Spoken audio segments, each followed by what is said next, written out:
கிறிஸ்துவுக்குள் மிகவும் பிரியமான தேவனுடைய பிள்ளைகளே, உங்கள் யாவரையும் ஆண்டவரும் அருமை இரட்சகருமாய் இருக்கிற இயேசுவின் நாமத்தினாலே நான் இந்த கால வேளையிலே தேவனுடைய வார்த்தையை கேட்க வரவேற்கிறேன். சமீபத்திலும் தூரத்திலும் இருந்து இந்த வார்த்தையை கேட்டுக்கொண்டிருக்கிற அன்பு சகோதர சகோதரிகளை நான் வாழ்த்துகிறேன். நாம் தொடர்ச்சியாக ஆபிரகாமின் ஆசீர்வாதங்களை குறித்து நாம் தியானித்துக் கொண்டிருக்கிறோம். ஆமென். தேவனுடைய ஆசை என்ன? தேவனுடைய விருப்பம் என்ன? தம்முடைய ஜனங்கள் எல்லா விதங்களிலும் ஆசீர்வாதமாய் இருக்க வேண்டும் என்பது தேவனுடைய சித்தமாய் இருக்கிறது. நீங்க ஒத்துக்கொள்ற எந்த விஷயத்துக்கும் சத்தமா ஆமேன்னு சொல்லி பழகுங்க. நீங்க ஸ்லோவா ஆமேன்னு சொன்னீங்கன்னா நீங்க அதை ஒத்துக்கலன்னு நான் புரிஞ்சுக்கிறேன்.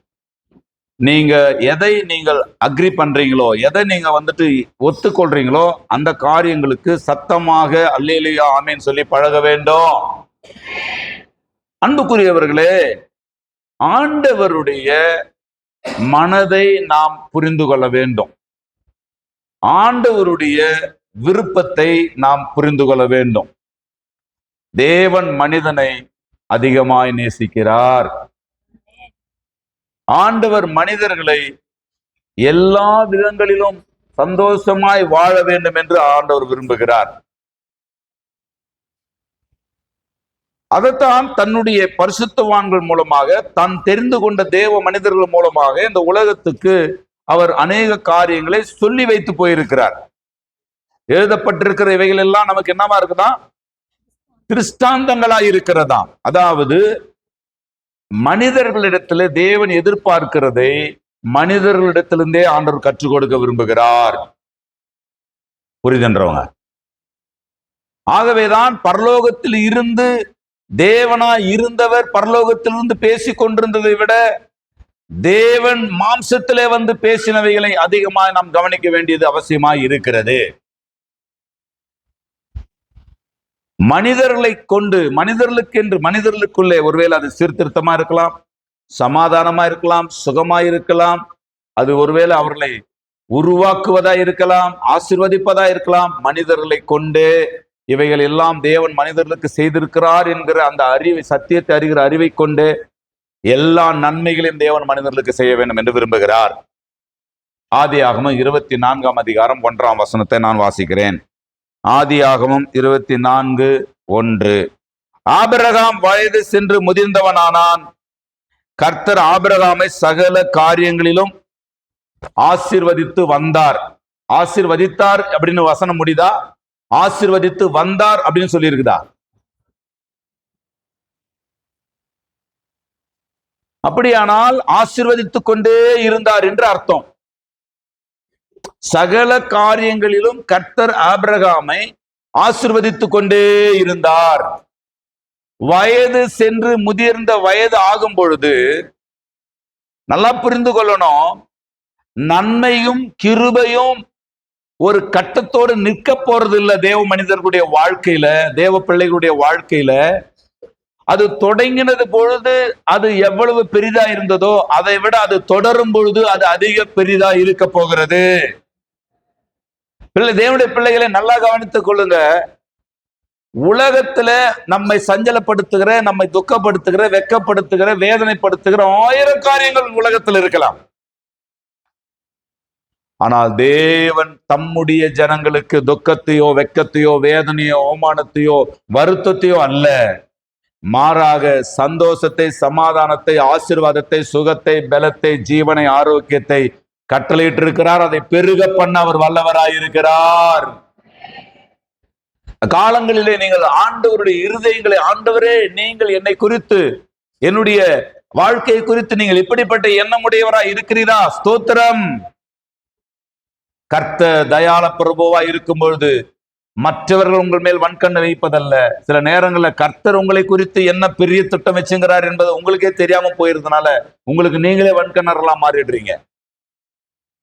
கர்த்தர் நன்மையானவைகளை தருவார், தேசம் தன் பலனை கொடுக்கும். நன்மை, எல்லா நன்மையும் என்னுடையது என்று நம்புறவங்க மட்டும் இல்லையா? சொல்லுங்க. எல்லா நன்மையும் என்னுடையது. தேவனே சிலுவையினால் உண்டாக்கப்பட்ட தேவனே, உம்முடைய குமாரனாகிய இயேசு கிறிஸ்துவின் மூலமாய் எனக்கு கொடுக்கப்பட்டிருக்கிற எல்லா பரலோகத்துக்குரிய, பூமிக்குரிய, ஆவிக்குரிய, சரீரத்துக்குரிய, மனதுக்குரிய எல்லா நன்மைகளுக்காகவும் ஸ்தோத்திரம்.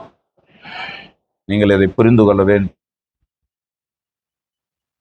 கர்த்தர் ஆபிரகாமை சகல காரியங்களிலும் ஆசீர்வதித்துக் கொண்டே வந்தார். ஆசீர்வதித்தார் என்று வேதம் சொல்லல, ஆசீர்வதித்து வந்தார். ஆண்டவர் ஒரு மனிதனை தெரிந்தெடுத்து அந்த மனிதனை கொண்டே இந்த உலகத்தில் உள்ள எல்லா மனிதர்களுக்கும் தன்னுடைய திட்டங்களை நிறைவேற்ற விரும்புகிறார். ஆக மனிதர்களை கொண்டே மனிதர்களுக்கு தன்னுடைய தெய்வீக திட்டத்தை நிறைவேற்றுவது என்பது தேவனுடைய அனாதி தீர்மானம். ஆகவேதான் மனிதனாகவே தேவன் வந்தார். அவர் மனிதனை நியாயம் தீர்க்க போறதும் மனிதன் என்கின்ற நிலைமையில் இருந்துதான். ஆகவே மாம்சத்தில் இருக்கிற ஒரு மனிதனை நியாயம் தீர்க்க தேவனே மாம்சத்திலே வந்தார். இருக்கிறீங்களா? 3 யோவான் 2ஆம் வசனம் சொல்லுகிறது, பிரியமானவனே, எல்லாவற்றிலும் வாழ்ந்து. பக்கத்தில் இருக்கிறவங்களை பார்த்து சொல்லுங்களேன், நீங்கள் எல்லாவற்றிலும் வாழ்ந்து சுகமாய் இருக்க வாழ்த்துங்க. ஆண்டவர் உதவி செய்வாராக. சிரிச்சுக்கினே சொல்லுங்க, முறைச்சுக்குன்னு சொல்லாதீங்க, சந்தோஷமா சொல்லுங்க. வார்த்தை தேவனுடையது இல்லையா? நீங்கள் நான் சொல்ற ஊழியக்காரனாகி நான் சொல்றேன், எல்லார் மேலும் தேவ கிருபை தங்குவதாக.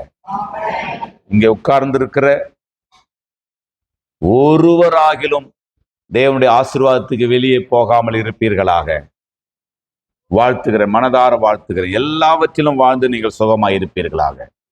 நீதிமானாகிய நீங்கள் விரும்புகிறது உங்களுக்கு கொடுக்கப்படுவதாக. நீங்கள் விரும்புகிறதை கர்த்தர் சங்கீதம் 24 படி உங்கள் மன விருப்பங்களை கர்த்தர் நிறைவேற்றி உங்கள் ஆலோசனைகள் எல்லாம் உங்கள் மன விருப்பங்கள் படி தந்தரலே உங்கள் ஆலோசனைகள் எல்லாம் நிறைவேற்றுவாராக. சொல்லுங்க, சங்கீதம் 24 என்னுடைய வாழ்க்கையில நிறைவேறுவதாக. இப்போ சங்கீதம் 24 என்னுடைய வாழ்க்கையில நிறைவேறுவதாக. சங்கீதம் 24 உங்க வாழ்க்கையில நிறைவேறுவதாக. பக்கத்துல இருக்கிறவங்களை பார்த்து, பக்கத்துல பார்த்த பின்னாடி தான் நான் உங்க கூட உட்காரக்கூடாதுன்னு நினைச்சேன், இவங்க கூட உட்காந்துக்கிறேன், தெரியாம உட்காந்துக்கிறேன்.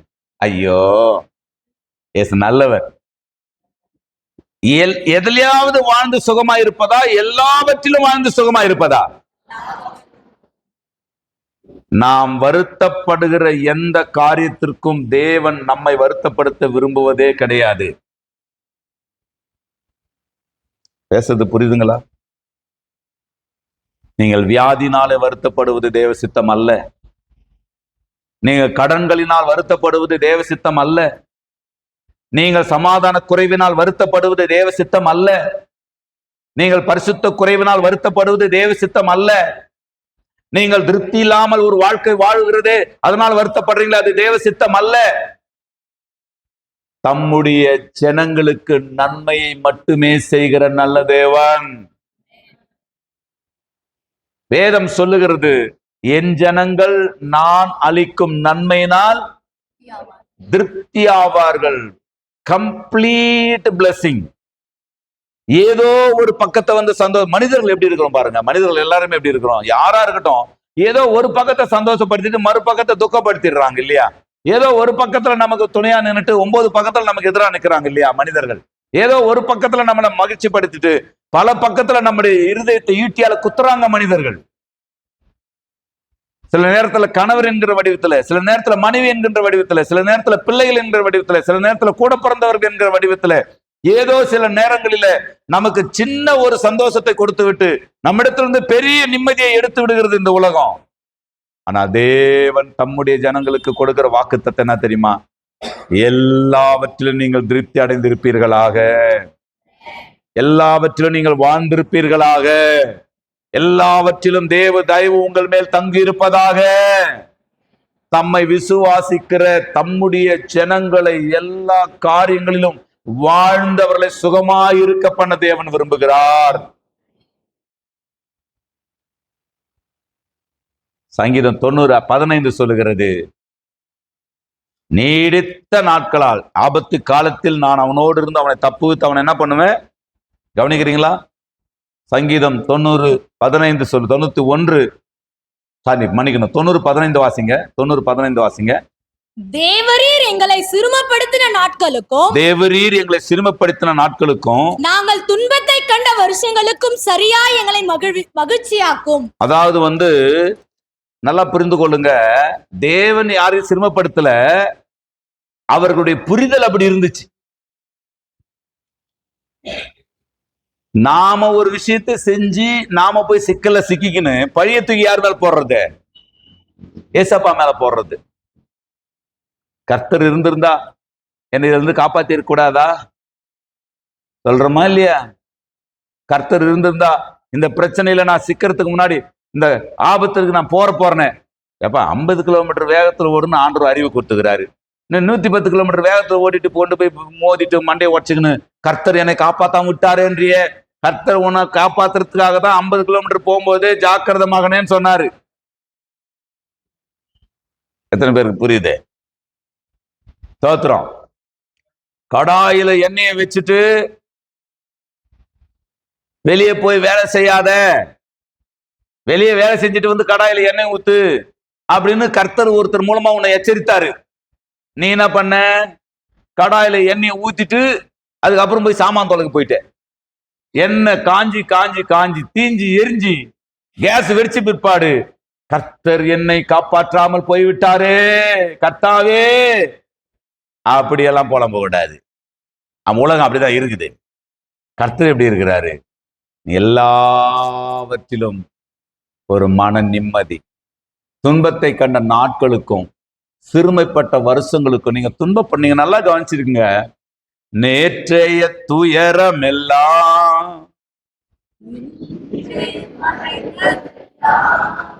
சந்தோஷமா பாடுங்க.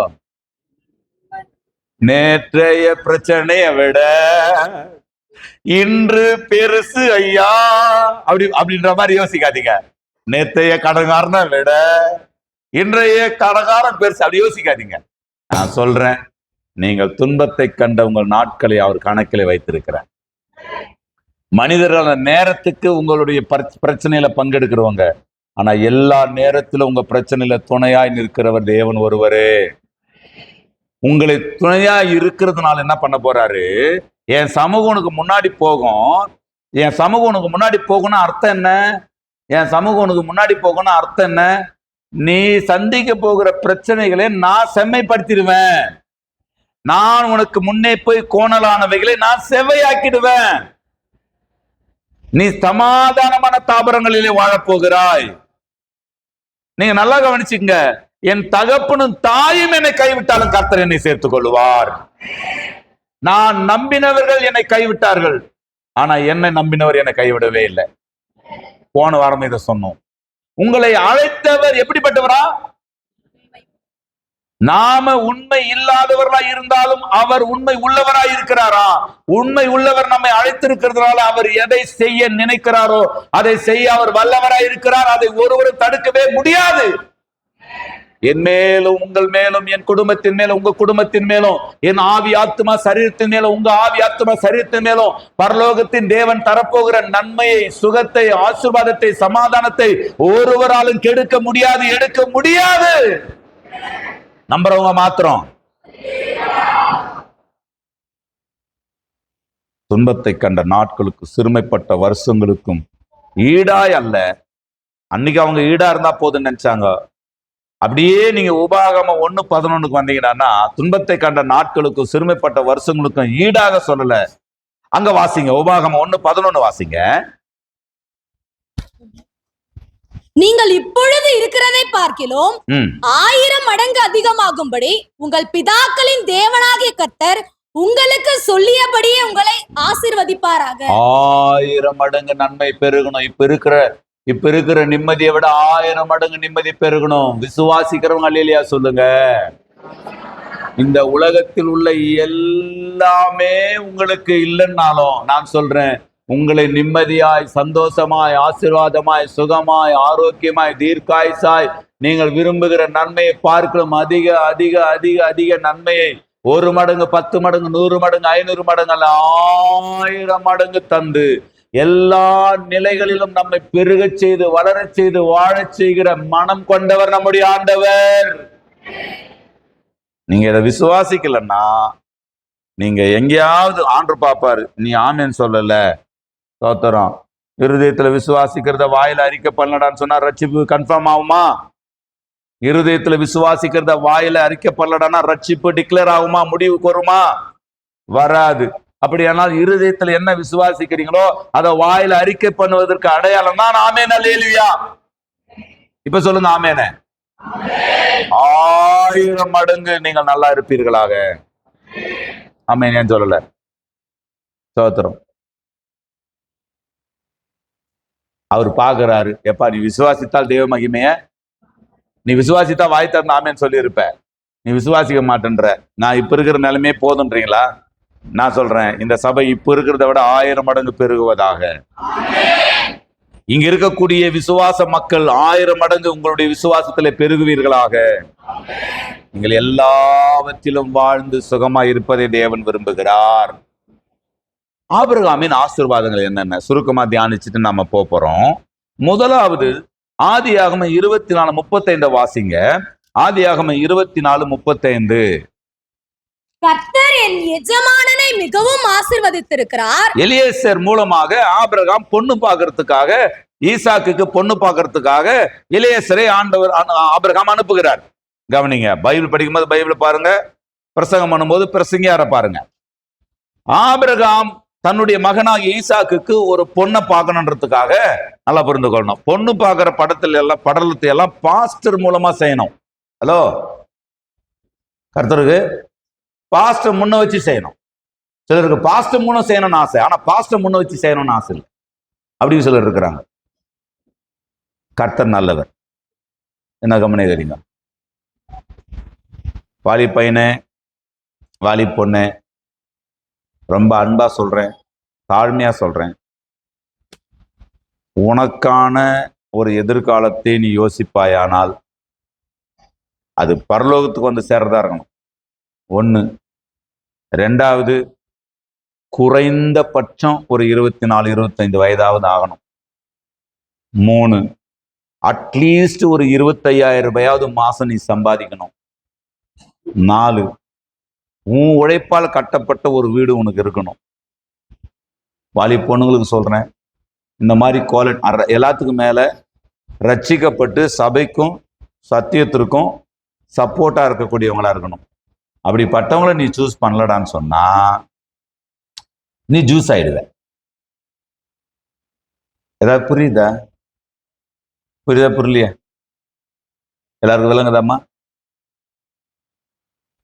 கர்த்தர் ஆசீர்வதிப்பாராக. அதனால ஆபிரகாம் போய் என் பையனுக்கு ஒரு பொண்ணு பார்த்துட்டு வான்னு இப்ப ஈசாக்குக்கு பொண்ணு பார்க்கறதுக்கு எலியேசர் அனுப்புறாரு. எலியேசர் 10 ஒட்டகத்து மேல போனாராம். அல்லேலூயா. நல்லா வருங்க. அன்னைக்கு இருக்கிற அந்த ஒட்டகம் இன்னைக்கு இருக்கக்கூடிய அவுடிக்காரா ஆடிக்காரா ஏதோ ஒரு காரு, மெர்சிடிஸ் பென்ஸுக்கு சமம். அது 10 பென்ஸ் காரை எடுத்துட்டு பொண்ணு பார்க்க போறான்னா எவ்வளவு பெரிய கோடி சொன்னாருப்பான். போய் அங்க சொல்றான், ஆபிரகாமுடைய வேலைக்காரனாகிய எலியேசர் சொல்றான், என் ஆண்டவனை ஆண்டவர் எப்படி ஆசீர்வதிச்சிருக்கிறாரு? மிகவும் ஆசீர்வதித்திருக்கிறார். அல்லேலூயா சொல்லுங்க. அப்ப டவுரி யாரு கொடுக்கணும்? டவுரி யாரு கொடுக்கணும்? பாருங்க, பொண்ணும் டவுரி கொடுக்கலாம், பையனும் டவுரி கொடுக்கலாம். யாரு வசதியா இருக்கிறாங்களோ அவங்க டவுரிய வசதி இல்லாதவங்களுக்கு கொடுத்து கல்யாணம் பண்ணி போங்க. என்ன பிரச்சனை? எனக்கு புரிதுன்றவங்க, ஐயா பொண்ணு வீட்டாரு கொடுக்கணுன்றது மட்டும்தான் சட்டம் இல்ல, பையன் வீட்டாரு கொடுக்கணுன்றது மட்டும்தான் சட்டம் இல்ல. கர்த்தருக்கு ஆவிக்குரிய வாழ்க்கையில தெளிவான ஒரு ஆளான ஒருத்தரை உணர்ந்துட்டேன். குள்ளமா இருக்கிறாங்க பரவாயில்ல, கருப்பா இருக்கிறாங்க பரவாயில்ல, அவங்க பெருசா எதுவும் கொடுக்க மாட்டாங்க தெரியும் பரவாயில்ல, ஆனா இந்த ஜோடி தான் என் கூட கடைசி வரைக்கும் குப்பை கொட்டுன்னு எனக்கு உணர்வு வருது. என்ன பண்ணலாம்? தோத்திரம் அப்படியே கிளாமரசம் அப்படியே தகன்னு இருக்குது. 4 வருஷத்துல அது புட்டுக்குன்னு போடுன்னு தெரியுது. எதை கூட சேரலாம்? பேசுறது புரியுதா? நான் பேசுறது விளங்குதா விளங்கலையா? அழகின் ஆடும் தோல் அளவு. உத்து பாத்தீங்கன்னா நோட்ல பிரிண்ட் தர, உத்து பார்த்தா வெறும் பேப்பர் தான். அது உத்து பார்த்தா ஒண்ணும் கிடையாது. அப்படியானால் அன்புக்குரியவர்களே, வசதி இருக்கிறவங்க வசதி இல்லாதவங்களுக்கு கொடுத்து கல்யாணம் பண்ணுங்க. நான் ஒத்துக்கிறேன்ற வாலி பையனாலே இல்லையா சொல்லி பார்க்கலாம். எங்க ஜோயில நான் ஒத்துக்கிறையா? ஆனா இந்த ஆனா வேணாம். கர்த்தருக்கு சில குடும்பம் இருக்கும், பொண்ணு வசதியா இருக்கும், இழிச்சவாய் மாப்பிள்ளை கிடைச்சிருப்பான். ஏய், இதுக்கு மேல என்ன கொடுக்கறது உனக்கு? வேலைதான். புரியுதுங்களா? அப்படி இருக்கிறாங்களா இல்லையா? கடைசியா கொடுக்கிற எப்போ? கல்லறைக்கு போன பின்னாடியா? இயேசு நல்லவர். சபையிலுடைய ஒழுங்கு சொல்றேன், வசதியானவர்கள் வசதி இல்லாதவர்களுக்கு உதவி செய்து கல்யாணம் பண்ணுங்கள். வசதி இல்ல பையன் வசதியானவனா, வசதியான பையன் மறுபடியும் கேட்கறான்னு சொன்னா அது அயோக்கியத்தானே இல்லையா? வசதியா இருந்துக்குன்னு மறுபடியும் பொண்ணு வீட்டுல போயிட்டு நீ 10,000 கூட 20,000 கூடன்றது அயோக்கியத்தானே இல்லையா? ஒரு வாலி பையன் கூட என்னை வச்சு கல்யாணம் பண்ண போறதுல எனக்கு தெரிஞ்சு போச்சு. வசதி இருக்குது, ஆனா பையன் என்ன அப்படி யோசிக்காதீங்க. இயேசு நல்லவர், இயேசு நல்லவர். யாரு கொடுத்து ஆசீர்வாதம் வரணும்? யாரு கொடுத்து ஆசீர்வாதம் வரணும்? மாமியார் வீட்டுல இருந்து இது வந்துச்சுன்னு சொல்லக்கூடாது. உன் ஆசீர்வாதம் எல்லாம் பரத்திலிருந்து வரணும். ஆபிரகாமின் ஆண்டவர் ஆசீர்வதித்திருக்கிறார். எப்படி ஆசீர்வதித்திருக்கிறார்? மிகவும் ஆசீர்வதித்திருக்கிறார். பொருளாதார ஆசீர்வாதம் விசுவாசிக்கு தேவையா தேவையில்லையா? தேவ பிள்ளைகளே, நிரந்தரமா நிம்மதியா உட்கார்ந்து படுத்து ஏஞ்சிக்கிறதுக்கு ஒரு வீடு தேவ பிள்ளைகளுக்கு தேவை. நிம்மதியா போய் உட்கார்ந்து சாப்பிடறதுக்கு அதெல்லாம் வேணாம். நான் பூமியில பரதேசியா சொத்துக்களை சேர்த்து வச்சுங்கிறப்பா. தேவ பிள்ளைகளுக்கு பொருளாதார ஆசீர்வாதம் கண்டிப்பா தேவை. எனக்கு வேணும்ன்றவங்களா இல்லையா சொல்லுங்க. அதாவது எனக்கு இல்ல, உங்களுக்கு வேணும்ன்றவங்களா இல்லையா சொல்லுங்க. நாங்கள் பணம் இல்லை, அதனால இந்த காரியத்தை செய்ய முடியல என்கின்ற ஒரு நிலை நம்ம சபையிலயோ நம்ம குடும்பங்களையோ நம்ம விசுவாசி வாழ்க்கையில இருக்கக்கூடாது. ஆமேன். எத்தனை பேருக்கு விளங்குதுன்னு தெரியல. ஸ்தோத்திரம். பொருளாதார ஆசீர்வாதம் தேவனுடைய சித்தம். 13:2 சொல்லுகிறது, ஆதியாகமம் 13:2 சொல்லுகிறது, ஆபிரகாம் பொன்னும் வெள்ளியும் உடைய சீமானாயிருந்தான். ஐயா, நீங்க நல்லா புரிந்து கொள்ளுங்க. நீங்க ஆசீர்வாதமா இல்லாம இயேசு உங்களை ஆசீர்வதிப்பாருன்னு சொன்னா அவன் என்ன நினைப்பான்? எல்லாம் கவனிக்கிறீங்களா? நீங்கள் ஆசீர்வாதமாய் இருந்து சொல்லுகிற சுவிசேஷம் வலிமையானது. நீங்க நல்லா இருந்து சொல்லணும். ஒரே நிலையில் இருக்கக்கூடாது. தாழ்விலிருந்து நம்ம எங்க கொண்டு வராராம்? சிறுவியனை குப்பையிலிருந்தும் புழுதியிலிருந்தும் எடுத்து எங்க வைக்கிறாராம்? ராஜாக்களோடும் பிரபுக்களோடும் அவனை உட்கார பண்ணுகிறாராம். நீ நிறைய பேருக்கு வேலை செய்ய மனசு இல்லை. வேலை செய்யலன்னு சொன்னா நீங்கள் வளரவே முடியாது. சிலருக்கு வேலை செய்வாங்க, சேமிக்கிற அறிவு இருக்காது. சேமிக்கிறதுனால வளர முடியாது. ஓடுவாங்க, ஓடியாருவாங்க, உழைப்பாங்க, வேர்வை சிந்துவாங்க, ஆனா கடைசி வரைக்கும் ஈட்டிக்காரங்கிட்ட கடன் வாங்குற பழக்கம் போவாது. காரணம் என்ன? எப்படி பொருளாதாரத்துல ஆசீர்வாதமா இருப்பது? எப்படி கிராமத்துல இருந்து இவ்வளவு பெரிய சர்ச்சை கட்டுறது, எந்த ஸ்பான்சர் இல்லாம இவ்வளவு பெரிய சபை கட்டுறது எப்படி? கேளுங்க ஊழியக்காரங்க, ஒருவேளை யூடியூப்ல கேட்டீங்கன்னா கேளுங்க. 10 ரூபாய் 10 ரூபாயில 1 ரூபாய் யாருடையது? நிறைய பேர் அங்க கை வச்சுக்கிறீங்க, நல்லதில்ல. 10 ரூபாயில ஒண்ணு கர்த்தருடையதுங்க. நீங்க அந்த பக்கம் போகவே கூடாது. அன்பா சொல்றேன். மீதி எவ்வளவு இருக்குது? 3 ரூபாய் நீங்க எடுத்து முதலே சேமிச்சிடணும். நம்ம ஆளுங்கன்னா பழக வச்சுக்கிறோம், எல்லா செலவும் போக மீதா சேர்க்க மாட்டோமா நாங்க. ஐயா, 10,000 ரூபாய் சம்பாரிச்ச பொழுது பிரசங்கம் இதுவாகவே இருக்கட்டும், ஒன்றும் தப்பு இல்லை. நீங்க ஆசீர்வாதமா இருக்கணும்ன்றதான் என் ஆசை, அதுதான் அவருடைய ஆசை. 10,000 ரூபாய் மாச சம்பளம் வாங்கும்போது நம்ம வாழ்ந்தோமா இல்லையா? 10,000 ரூபாய் சம்பளம் வாங்கும்போது வாழ்ந்தோம். 20,000 ரூபாய் சம்பளம் வாங்கும்போது வாழ்ந்தோமா இல்லையா?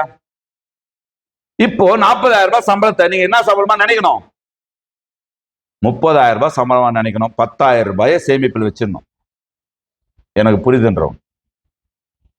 ஏதாவது புரியுதா? பிரசங்கம் பண்றாரா? நீ பணக்காரனாவது எப்படின்னு வேதம் சொல்லுது. ஆஹா, எந்த செழிப்பின் உபதேசத்துல இவர் மாட்டினாரோ தெரியலையே. பைபிள் உபதேசத்துல தான் மாட்டி இருக்கணும். எல்லாவற்றிலும் ஆசீர்வதித்து வந்தார். எல்லாவற்றிலும் நீங்கள் வாழ்ந்திருக்கணும். எல்லாவற்றிலும் நீங்க சுகமா இருக்கணும். உங்கள் வாழ்நாள் நிம்மதியா இருக்கணும். என் ஜனங்கள் சமாதானமான தாபரங்களிலும் நிலையான வாசஸ்தலங்களிலும் சுகமாய் தங்குவார்கள். ஆண்டவர் ஒரே ஆதாமுக்கு ஏவாளுக்கும் 4 நதிகளை வந்து கொண்டாந்து ஓட விட்டார் அந்த ஏதேன் தோட்டத்துக்குள்ள. பொன்னும் வெள்ளியும் விளையக்கூடிய ஒரு நதிகளை. கர்த்தருக்கு நாம் ஆசீர்வாதத்தை சுதந்திரித்து கொள்ள அழைக்கப்பட்டவர்கள் என்று அறிந்து ஆசீர்வதிக்க வேண்டியது என்று சபியாதிருங்கள். கர்த்தருக்கு 10ல் 1 யாருடையது? அதுல கை வச்சீங்கன்னு சொன்னா ஆண்டவர் 9ல் கை வச்சிருவாரு. நமக்கு இது புரிய மாட்டேங்குது நிறைய நேரங்கள்ல. 10ல் 1 கர்த்தருடையதா, மீதி 9ல் 3 ரூபாய் என்ன பண்ணிடணும்? ஏதாவது புரியுது? இந்த கணக்கு எனக்கு புரியுதுன்றவங்க. நீயோ கடன் வாங்குவாய், கடன் கொடுக்காது இருப்பாயா? இல்ல கடன் வாங்காது இருப்பாய், கடன் கொடுப்பாயா? அப்ப பைனான்ஸ்காரன் உன் வீட்டா நிக்கணுமா, நீ பைனான்ஸ்காரன் வீட்டா நிக்கணுமா? தோத்திரம் ஏதோ ஒண்ணு. காரியங்களை சாதிப்பதற்காக கடன் வாங்குறவங்க தப்புன்னு சொல்லல. ஆனா வாழ்வதற்கே கடன் வாங்குவது ரொம்ப ஆபத்தானது. சாப்பிட்றதுக்கும் துணி போறதுக்கும் வாழ்க்கையை வாழ்வதற்கே கடன் வாங்குவது ரொம்ப தப்பு. ஒரு இடத்தை வாங்குறதுக்கு, ஒரு வீட்டை கட்டுறதுக்கு, ஒரு காரியத்தை சாதிப்பதற்கு, திடீர்னு ஒரு பெரிய நிகழ்ச்சி நடக்கிறது, அந்த நிகழ்ச்சியை பேலன்ஸ் பண்றதுக்கு கடன் வாங்குறீங்கன்னா ஒரு விதத்துல நியாயம். ஆனா வாழ்வதற்கே கடன் வாங்கணும்னு நினைக்கிறீங்கன்னா அது ரொம்ப நல்ல விஷயம் கிடையாது. கர்த்தர் நல்லவர். ஆமென். சரி, இப்ப நம்ம பாயிண்ட்டுக்கு வரலாம். 3% எடுத்து சேமிச்சிருங்க. 3% பிள்ளைங்களுடைய எஜுகேஷனுக்கு என்று பராமரிப்புக்குன்னு வச்சுக்கோங்க. 3% தான் சாப்பிடணும். புரியுது? ஐயா, 300 ரூபாயில ஒரு நாளைக்கு வாழ்க்கையை வாழ முடியுமா முடியாது? 1000 ரூபாய் சம்பாதிக்கிறவங்க இருக்கிறீங்கன்னு வச்சுக்கோங்க. 100 ரூபாய் கர்த்தருடையது, அதில் கை வைக்காத, தயவு செய்து கை வைக்காத. 900 ரூபாயில 300 ரூபாய் சேமிச்சிரு. 300 ரூபாய் பசங்களுடைய செலவுக்காக வச்சுக்கோ, அல்லது படிப்புக்கு வச்சுக்கோ. 300 ரூபாயில ஃபேமிலி ரன் பண்ண முடியுமா முடியாதா? ஏதாவது கூட்டி கழிச்சு பார்த்தா 300 ரூபாய் ஒரு நாளைக்கு 300 ரூபாய் என்பது ஒரு நடுத்தர குடும்பம் செலவு பண்ற பணம். கணக்கு போட தெரியாததுனால எண்ணெய் ஊத்துறது. எவ்வளவு எண்ணெய் ஊத்துறது? 50 கிராம் ஊத்த வேண்டிய எண்ணெயத்துல 150 கிராம் எண்ணெய் ஊத்துறது. அப்புறம் எப்படி முன்னுக்கு வரும் குடும்பம்? எது முன்னுக்கு வரும்? இதுதான் முன்னுக்கு வரும். அப்புறம் ஹாஸ்பிட்டலுக்கு முன்னுக்கு போவோம். ஜாக்கிரதையா இருங்க. எண்ணெயெல்லாம் ரொம்ப கம்மியா சாப்பிடுங்க. ஆயிலை குறைத்தால் ஆயில் கூடும். புரிஞ்சவங்க ஏதாவது புரியலையா? யாரா மத்தவங்க டயலாக் விட்டா மட்டும் பாஸ் டயலாக் விட்டாருனா அப்படி இருக்காதீங்க. எஸ், நல்லவர். கொஞ்சம் சரிங்கம்மா. சிரிக்கிறதுக்காக நான் என்னென்னவோ ட்ரை பண்றேன். நீங்க வந்துட்டு எங்கள் துக்கம் சந்தோஷமாய் மாறும். பிரசங்கம் முடிஞ்சவனே எங்க துக்கம் சந்தோஷமா மாறும். இல்ல, பிரசங்கத்திலே உங்க துக்கம் சந்தோஷமா மாறணும். ஆக நல்லா புரிந்து கொள்ளுங்க. நீங்கள் பொருளாதாரத்தில் ஆசீர்வாதமா இருக்க வேண்டும் என்று விரும்புகிறவர்கள், விரும்பினா மட்டும்தான், நீதிமான் விரும்புகிறது அவனுக்கு கொடுக்கப்படும். நம்ம விசுவாசிகள் வீடுகள்ல, ஒருவர் வீடுகள்ல கூட திருப்தி இல்லாத உணவு இருக்கவே கூடாது. நிம்மதி இல்லாத ஒரு ஐயா என்ன ஐயா எப்ப பார்த்தாலும் இல்லையா, நான் மாத்தணும். சிலர் எல்லாம் மாத்த நினைக்கிறேன். சிலருக்கெல்லாம் பெரிய யோசனைகள் இருக்குது. அதெல்லாம் மாறணும். இயேசு நல்லவர். யோசேப்பை குறித்து வேதம் சொல்லுகிறது. 49:25 வாசிங்க. ஆதியாகமம் 49:25 வாசிங்க. ஆதியாகமம் 49:25. உன் தகப்பனுடைய தேவனாலே அப்படி ஆயிற்று, உன் தகப்பனுடைய தேவனாலே அப்படி ஆயிற்று. அவர் உனக்கு துணையாயிருப்பார். ஆண்டவரை முதல்ல புரிஞ்சுக்குங்க. சில பிரசங்கிமார்கள் தான் யோசிக்கிறாங்கடா, ஆசீர்வாத பிரசங்கத்தை பண்ணுகிறார்கள், ஆசீர்வாத தேவ சித்தமா? நீ போட்டுங்கிற 16 லட்சம் ரூபாய் கார் வாங்கி வச்சுங்கிறியா, அது தேவ சித்தமா? நீ தங்குறிய 4000 ரூபாய் ஒரு நாளைக்கு ரூம் ஹோட்டல்ல, அது தேவ சித்தமா? மேடல் வந்து எதனா பேசி விட்டுறது. 30 கோடி ரூபாய் வருஷம் மாசத்துக்கு உங்க ஊழியத்துக்கு வருது, அது தேவ சித்தமா?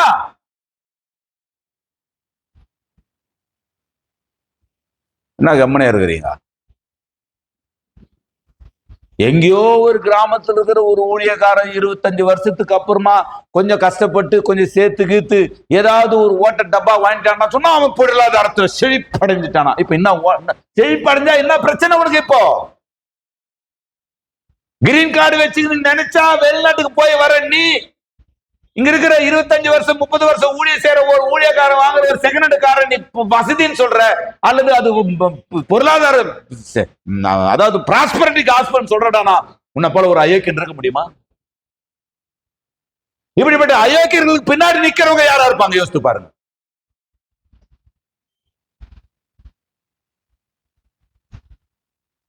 ஏசி போடலாமா? நாங்க ஒரு ரூமுக்கு ஏசி போட்டு வச்சுட்டே சொல்றேன், நீங்க 25 ஏசி போட்டு வச்சுக்கிறீங்க நான் சொல்றது. இதெல்லாம் புரிஞ்சுக்காத ஜனங்க இருக்குது மக்கள். ஊழியக்காரர்கள் கஷ்டப்பட்டு தான் வாழணுமா? ஒரு விசாரிச்சு சொல்லுது, கஷ்டப்பட்டு தான் ஊழியக்காரங்க வாழணும். அப்படியா? ஊழியக்காரங்க சீக்கிரம் செத்து போயிருது தேவ சித்தமா? ஊழியக்காரங்க ரொம்ப நாளைக்கு வாழறது தேவ சித்தமா? சீக்கிரமா சாவுறது தேவ சித்தமா? உங்களை எத்தனை பேர் ரொம்ப நாளைக்கு நீங்க வாழணும்னு நினைக்கிறீங்க? பாஸ் நாளிலேயே சொல்லுங்க பார்க்கலாம். வாய் மட்டும்தான் சொல்லுது போலகுது. இல்லையா, உள்ளத்தின் ஆழத்திலிருந்து நாங்க சொல்றையா, நீங்க ரொம்ப நாளைக்கு வாழ்ந்து எங்களுக்கு ஊழியக்காரா இருக்கணும்னு நினைக்கிறவங்க மாத்திரம் அல்லையே சொல்லுங்க பார்க்கலாம். நீங்க எல்லாவற்றிலும் நாங்க வாழ்ந்து சுகமா இருக்கணும்னு நினைக்கிறீங்களா? அதை விட நீங்க அதிகமா சுகமா வாழ்ந்து இருக்கணும்னு நான் விரும்புறேன் பாஸ்ன்றவங்க அல்லையே சொல்லுங்க பார்க்கலாம். அதற்காக என்னால் ஏதாவது ஒன்று செய்ய முடியுமானால் நான் செய்வேன்றவங்க அல்லையே சொல்லுங்க பார்க்கலாம். உங்க அல்லேலியாவை எல்லாம் பரலோகம் அங்கீகரிப்பதாக. நல்லா கவனிச்சு கொள்ளுங்க. யாக்கோபு இப்போ யோசேப்புக்கு சொல்றாரு, உன் தகப்பனுடைய தேவனாலே அப்படி ஆயிற்று. அப்படியானால் நீங்க நல்லா இருக்கணும்னு நினைச்சது யாரு? முதல்ல நீங்க நல்லா இருக்கணும்னு நினைக்கிறது யாரு? ஐயா, நீங்க இந்த உலகத்துல சகோதரர்கள் பாருங்க, சகோதரன் திரும்பி வந்த போது சகோதரன் அவனை ஏற்றுக்கொள்ளல, ஆனா மகன் திரும்பி வரும்பொழுது தகப்பன் அவனை ஏற்றுக்கொள்கிறான். சகோதரன் திரும்பி வரும்பொழுது சகோதரன் அவனை ஏற்றுக்கொள்ள முடியல, ஆனால் மகன் திரும்பி வரும்பொழுது தகப்பன் அவனை ஏற்றுக்கொள்கிறான். தேவன் நம்மை கிறிஸ்துவுக்கு சகோதரர்கள் மாத்திரமல்ல, கிறிஸ்து நமக்கு தகப்பனாகவும் இருக்கிறார். கிறிஸ்து நமக்கு சகோதரர் மாத்திரமல்ல, அவர் நமக்கு தகப்பனாகவும் இருக்கிறார். தேவன் நமக்கு தகப்பனாய் இருக்கிறார். அப்படியானால் நாம் இங்கே ஆண்டவருடைய இருதயத்தை பாருங்க. அவர் உனக்கு என்னவா இருப்பாரு? துணையா இருப்பாரு. சர்வ வல்லவராலே அப்படி ஆயிற்று. அவர் உயர வானத்திலிருந்து உண்டாக ஆசீர்வாதங்களினாலும் வானத்தின் நன்மைகளினாலும் வானத்தின் பலகணிகளை திறந்து இடம் கொள்ளாமல் போக மட்டும் நான் உன்னை என்ன பண்ணுவேன்? ஆசீர்வதிப்பேன். ஆசீர்வாதம் என்பது வெறும் பொருளாதாரத்தை மாத்திரமல்ல. நீங்க பின்னாடி நம்ம கர்த்தர் சித்தமா நம்ம அடுத்த வாரம் தியானிக்கலாம். எல்லா காரியங்களிலும் ஆபிரகாமை தேவன் ஆசீர்வதித்தார். அப்படி எல்லா காரியங்களிலும் ஆசீர்வதிக்கப்படுவதிலே ஒரு காரியம் பொருளாதாரம். வெறும் பொருளாதாரம் மட்டும் நம்ம பாஸ்ட் பேசல, நிறைய ஆசீர்வாதங்கள் இருக்குது. அதுல ஒரு முக்கியமான ஆசீர்வாதம் பொருளாதாரம். அதை பத்தி பேசுங்கிறாரு அப்படின்னு புரிந்தவங்க மட்டும் ஒரு அல்லேலூயா சொல்லுங்க பார்க்கலாம். விளங்குதுங்களா? நீங்க ரொம்ப நாள் வாழணும். நம்ம பைபிள் ஸ்டடியில் காலையில் சொன்னோம், நேற்று காலையில் சொன்னேன்னு நினைக்கிறேன். நான் சொல்றேன், நீங்கள் ரொம்ப நாளைக்கு வாழணும் என்பது தேவ சித்தம். நீடித்த நாட்களால் அவனை திருப்தியாக்கி பிள்ளைங்களை கல்யாணம் பண்ற வரைக்கும் என் உயிர் இருந்தா போதும். பிள்ளைங்களை கல்யாணம் பண்ற வரைக்கும் உயிர் இருந்தா போதுமா?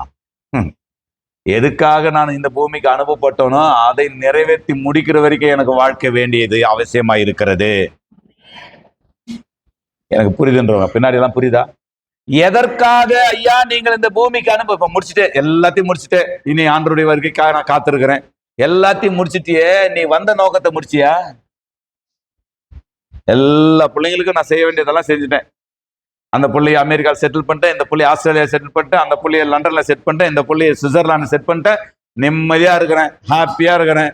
மாசம்னா கரெக்டா ஆளுக்கு 10,000 கொடுத்துட்றான், 40,000 ரூபாய் வந்து விழுந்துருது அக்கௌண்ட்ல. இதுதான் திருப்தியா? இயேசு நல்லவர். வானத்தின் பலகணிகளை திறந்து கீழே ஆழத்தில் உண்டாக ஆசீர்வாதங்களினாலும் ஸ்தனங்களும் கர்ப்பங்களுக்கும் உரிய ஆசீர்வாதங்களாலும் உன்னை என்ன பண்ணுவாராம்? அப்ப தகப்பன் தன் பிள்ளையை தனக்கு பிரிய, யாக்கோபுக்கு ரொம்ப பிடிச்ச பிள்ளை யாரு? அது கூட யோசிக்கிறீங்க பாரு. ஐயோ, யாக்கோபுக்கு ரொம்ப பிடிச்ச பிள்ளை யாரு சொல்லுங்க? யோசேப்பு. ஏசப்பாவுக்கு ரொம்ப பிடிச்ச பிள்ளை யாரு? நான் தான். யாருக்கெல்லாம் உங்களுக்கு அப்படி சொன்ன தோணுது? ஏசப்பாவுக்கு ரொம்ப, நீங்க வேர்ல்டுலயே, இந்த உலகத்திலேயே, அண்ட சராசரத்திலேயே, பரலோகத்திலிருந்து அண்ட சராசரிக்கு மொத்தம் ஹோல் யூனிவர்ஸ்ல ஏசப்பாவுக்கு ரொம்ப பிடிச்ச ஒரு நபர் உண்டு என்றால் அது நான் தான் அப்படின்னு ஒத்துக்கொள்றவங்களா இல்லையா? சொல்லுங்க பார்க்கலாம். அப்போ யோசேப்பு ரொம்ப பிடிச்ச பிள்ளை யாக்கோபுக்கு ரொம்ப பிடிச்ச பிள்ளை யோசேப்ப, எப்பா உன் தகப்பனுடைய தேவன் உன்னை ஆசீர்வதிப்பாரப்பா. எப்படி ஆசீர்வதிப்பார் தெரியுமா? அவரால் கண்டிப்பா அந்த ஆசீர்வாதம் உனக்கு கிடைக்கும்பா. உயர வானத்தில் உண்டாகிற ஆசீர்வாதங்களும் பனியினால் உண்டாகிற எர்மோன் மலையில் இருந்த இறங்குகிற பனியை போல உண்மையிலே கர்த்தருடைய ஆசீர்வாதம் இறங்கி வந்து தங்குவதாக. எத்தனை பேருக்கு புரியுது? சுகமாய் நீ வாழ்ந்திருப்பாயாக. உன்னை மனமடி வாக்குகிறவர்கள் உனக்கு முன்பாக அவருடைய வில் உடைந்து போவதாக. இருக்குதா அதனுடைய அதாவது வந்துட்டு 24ஆம் வசனம். ஆனாலும் அவனுடைய வில், அதாவது 23, வில் வீரர் அவனை மனமடிவாக்கி அவன் மேல் எய்து அவனை பகைத்தார்கள். ஆனாலும் அவனுடைய வில் எப்படி இருந்துச்சான்? அவனுடைய புயங்கள் யாக்கோபின் வல்லவருடைய கரங்களினால் பலத்தன. இதனால் அவன் மேய்ப்பனும் இஸ்ரவேலின் கண்மலையும் ஆனான். கர்த்தருக்கு நான் பேசுறது விலகுச்சுங்களா? ஏசப்பாவுக்கு ரொம்ப பிடிச்ச பிள்ளைங்களுக்கு தேவன் நன்மையை செய்வாரா தீமையை செய்வாரா? ஐயா, பொல்லாதவர்களுக்கே நன்மை செய்கிற நல்ல தெய்வம் தன்னுடைய பிள்ளைகளுக்கு, அதுவும் பிரியமான பிள்ளைகளுக்கு, அருமையான மகன் அல்லவா, அப்புறம் பிரியமான பிள்ளை அல்லவா. பாஸ்டர் தான் அருமையான பிள்ளை நினைக்காத. ஏசப்பாவுக்கு ரொம்ப பிடிச்சது நீதான். ஏன் ஏசப்பாவுக்கு ரொம்ப பிடிச்சதுன்னா, உன் ஏசப்பாவுக்கு ரொம்ப பிடிச்சது நீ. நம்ம அப்பாவை ஏசப்பாவுக்கு ரொம்ப பிடிச்சது நாம தான். ஏசப்பாவுக்கு யார் ரொம்ப பிடிக்கும்? இப்போ அப்ப யாருக்கிட்ட ஜெபம் பண்ணிக்கணும்? அந்த வருஷம் என்ன நீ என்ன பாட்டு வச்சு நிக்க கூடாது. ஏன் நீ பண்ற ஜபத்துக்கு என்ன பதில்? நாங்க பண்ற ஜபத்தை விட நீங்க பண்ற ஜபத்துக்கு கொஞ்சம் பவர் ஜாஸ்தியாமே. யார் சொன்னது? இயேசு நல்லவர். செம்மையானவர்களுடைய வம்சம் ஆசீர்வதிக்கப்படும். 112ஆம் சங்கீதம் 2ஆம் வசனம் 3ஆம் வசனத்தை நீங்க படிச்சீங்கன்னு சொன்னா, செம்மையானவருடைய வம்சம் என்ன பண்ணப்படுமா? ஆசீர்வதிக்கப்படும். நான் சொல்றேன், உங்க பிள்ளைகளை குறித்து நீங்கள் கவலைப்படாதிருங்கள். இந்த மாதங்களில மாத்திரமல்ல. அல்லேலூயா. 112ஆம் சங்கீதம். அல்லேலூயா. கர்த்தருக்கு பயந்தவருடைய கட்டளைகளில் மிகவும் பிரியமா இருக்கிற மனுஷன் யாரா? அவன் சந்ததி பூமியில என்ன பண்ணுமா?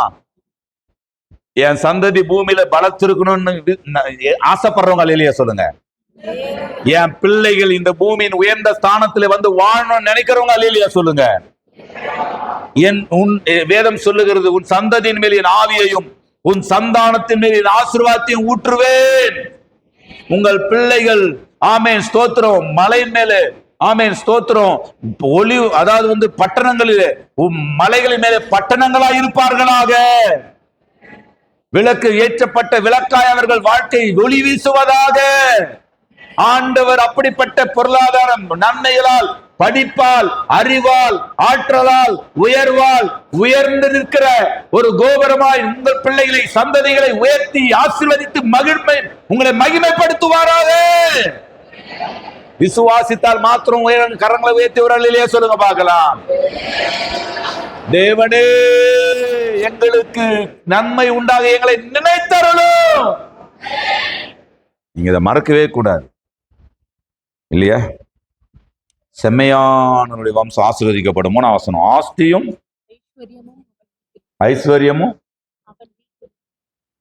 வீட்டுக்காரனுடைய புக்குங்க இருக்கக்கூடாது வீட்டுல. கடன் நல்ல விஷயம் கிடையாது பிரியமானவர்களே.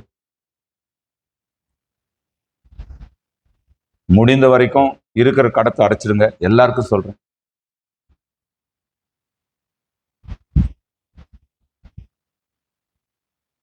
கடன் இல்லாமல் வாழ்வதற்கு எங்களுக்கு உதவி செய்யுங்க ஆண்டவரேன்னு கேளுங்க.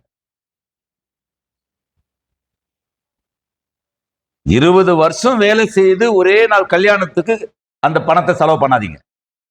யாரு இப்ப மெச்சிக்கிறாங்க? இப்போ 15 வருஷம் 20 வருஷம் வாயை கட்டி வயிற்ற கட்டி சீட்டை கட்டி ஆட்டை வெட்டி மாட்டை வெட்டி எதையோ செஞ்சு எவ்வளவு தெரியுமா கல்யாணத்துக்கு செலவு? 47 லட்சம் ரூபாய். யாரையா பண்ண சொன்னது? ஏன் என்ன பிரச்சனை? கர்த்தருக்கு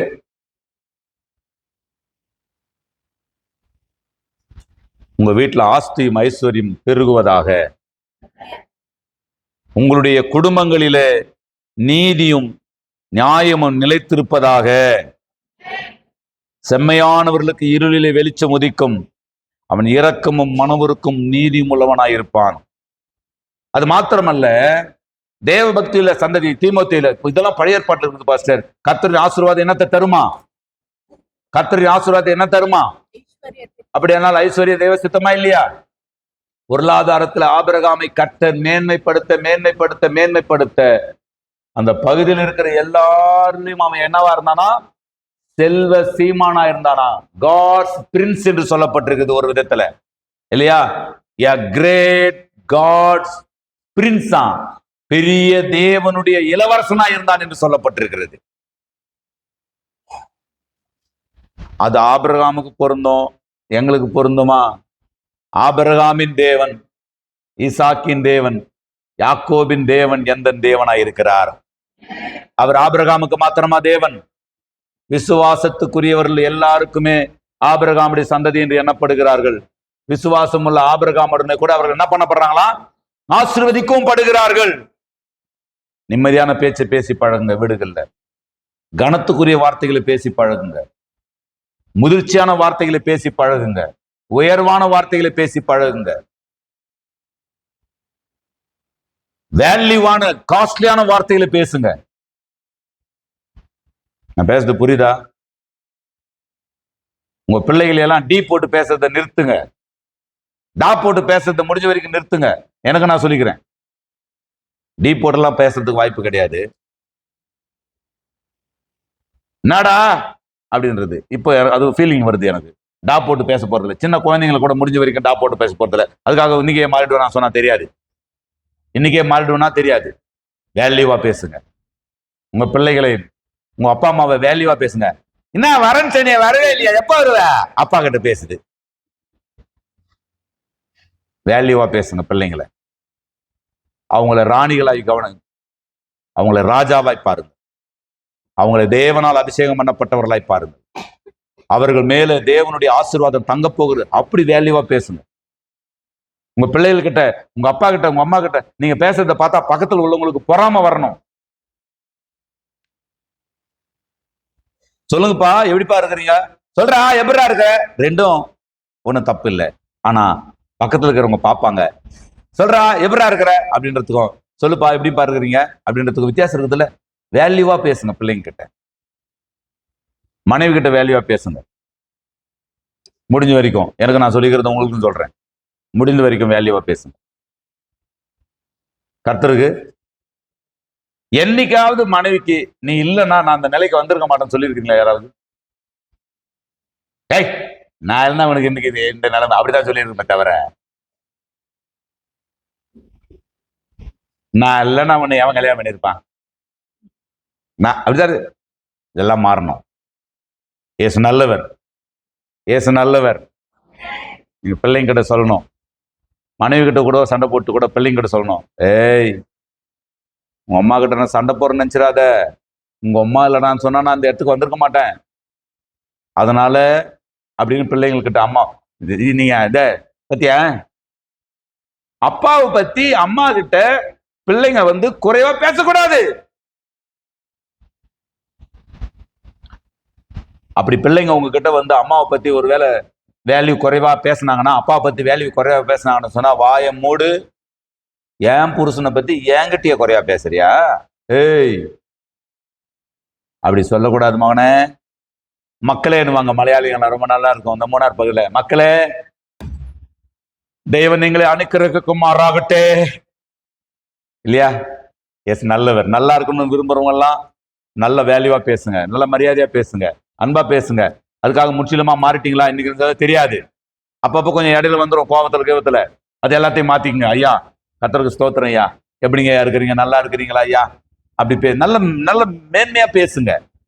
யோசேப்பு கிட்ட என்னவா பேசியிருப்பாரு ஆபிரகாம், அல்லது யாக்கோபு கிட்ட ஆபிரகாம் என்ன பேசியிருப்பாரு, எப்படி இவங்க எல்லாம் முற்பிதாக்கெல்லாம் பேசியிருப்பாங்க.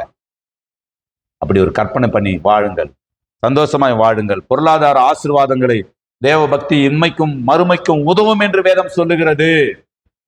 கர்த்தருக்கு பண ஆசை தப்பு. பணமோ எல்லாவற்றுக்கும்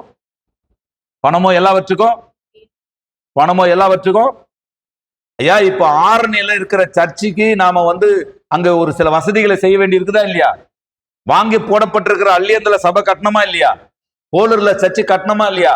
இந்த இறையல் கோட்பாட்டு செய்தி இந்த திருவண்ணாமலை, இந்த தமிழ்நாடு முழுவதுக்கும் பரவணுமா இல்லையா? அப்படியானால் நம்முடைய செயல்கள், நற்கிரியைகளில் நம்மை தொடங்கினவர் அதை கிறிஸ்துவின் நாள் பரியந்த முடி நடத்தி வருவார் என்று நம்பி நான் உங்களை நினைக்கிற பொழுதெல்லாம் என் தேவனை ஸ்தோத்திரிக்கிறேன். எல்லாவற்றிலும் நீங்க வாழ்ந்துருங்க, எழுச்சி நில்லுங்க. எல்லாவற்றிலும் நீங்க வாழ்ந்து சுகமாயிருங்க. எல்லாவற்றிலும் நீங்கள் சுகமாயிருக்க தேவன் விரும்புவாராக. உங்களை ஆத்துமாவை சஞ்சலப்படுத்துகிற எல்லா காரியங்களும் உங்களை விட்டு விலக்குவாராக. எப்பக்கம் நெருக்கப்பட்டும் ஒடுங்கி நானும் போவதில்லை, கிருபை மேல் கிருபை தந்து காலூன்றி நடக்க செய்து மான்களின் கால்களை போல நெலனாய் ஓட செய்தீரே. உயர்ந்த தலங்களில் என்னை திடனாய் நடக்க செய்தீரே. என் நரனோ கோட்டையோ உயர்ந்த அடைக்கலம் நீரே. என் பலனோ என் கோட்டையோ. எல்லாரும் சேர்ந்து சொல்லலாமா? உங்க கிருபை இல்லாம வாழ முடியாதியா, உங்க கிருபை இல்லாம வாழ முடியாதியா. ஆபிரகாமை ஆசீர்வதித்தவரே உமக்கு ஸ்தோத்திரம். ஆபிரகாமை பெயர் சொல்லி அழைத்தவரே உமக்கு ஸ்தோத்திரம். ஆபிரகாமின் விசுவாசத்துக்குரியவர்களா எங்களை மாற்றினவரே உமக்கு ஸ்தோத்திரம். அவன் ஒருவனாய் இருக்கையில் அவனை அழைத்து அவனை ஆசீர்வதித்து அவனை பெருக பண்ணினவரே உமக்கு ஸ்தோத்திரம். நீ போகிற இடங்களில் எல்லாம் நான் உன்னோடு இருந்து உன்னை காத்து உன்னை இந்த தேசத்துக்கு திரும்பி வர பண்ணுவேன் என்று ஆபிரகாமின் சந்ததிக்கு வாக்கு கொடுத்தவரே உமக்கு ஸ்தோத்திரம். உயரே வானத்திலே உண்டாகிற ஆசீர்வாதம், கீழே பூமியிலே உண்டாகிற ஆசீர்வாதங்களால் யோசேப்பை ஆசீர்வதித்தவரே உமக்கு ஸ்தோத்திரம். என் ஜனங்கள் நான் அளிக்க நன்மையால் திருப்தி ஆவார்கள் என்று சொன்னவரே உமக்கு ஸ்தோத்திரம். சமாதானமான தாவரங்களிலும் நிலையான ஸ்தலங்களிலும் சுகமாய் தங்குவார்கள் என்று சொல்லி இருக்கிறீரே, ஸ்தோத்திரம். பொருளாதார குறைவுகள் இயேசுவின் நாமத்திலே எங்களை விட்டு விலகட்டும் என்று நான் ஜெபிக்கிறேன். ஆண்டவரே ஸ்தோத்திரம்.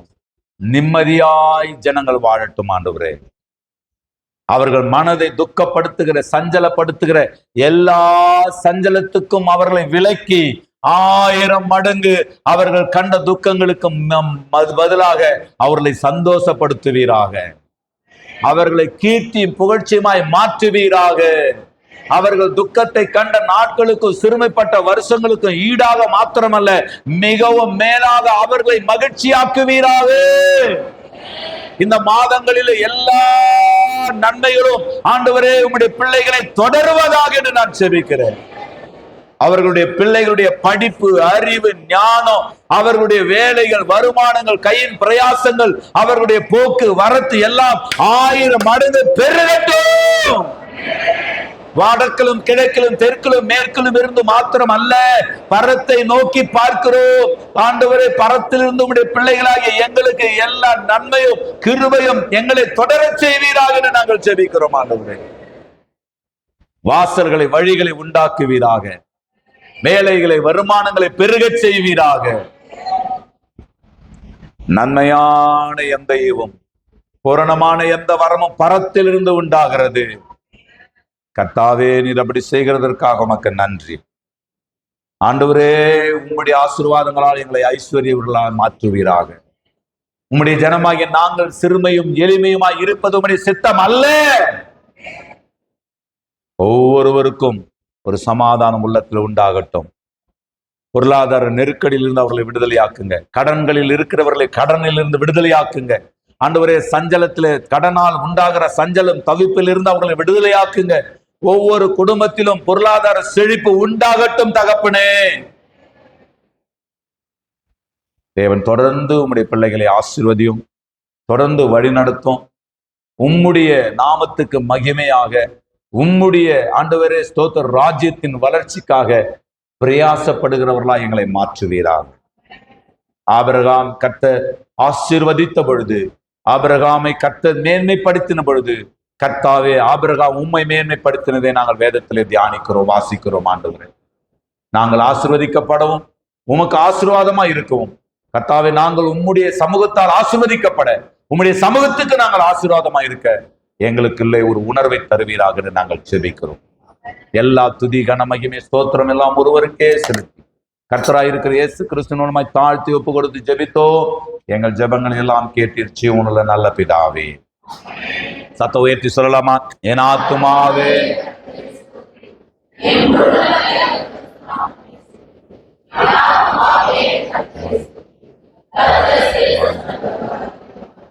ஆமே. நம்முடைய கர்த்தராய் இருக்கிற இயேசு கிறிஸ்துவினுடைய கிருபையும், பிதாவாகிய தேவனுடைய அன்பும், பரிசுத்த ஆவியானவருடைய அந்யோன்ய ஐக்கிய வழி நடத்துதல் சமாதானமும் நம் அனைவரோடு சகல பரிசுத்தவான்களோடும் என்றைக்கும் தங்கியிருப்பதாக. அல்லேலூயா, அல்லேலூயா, அல்லேலூயா. ஒருவரை வாழ்த்திக் கொள்ளுங்கள். கர்த்தர் உங்களை ஆசீர்வதிப்பாராக. ஆமே, ஆமே, ஆமே.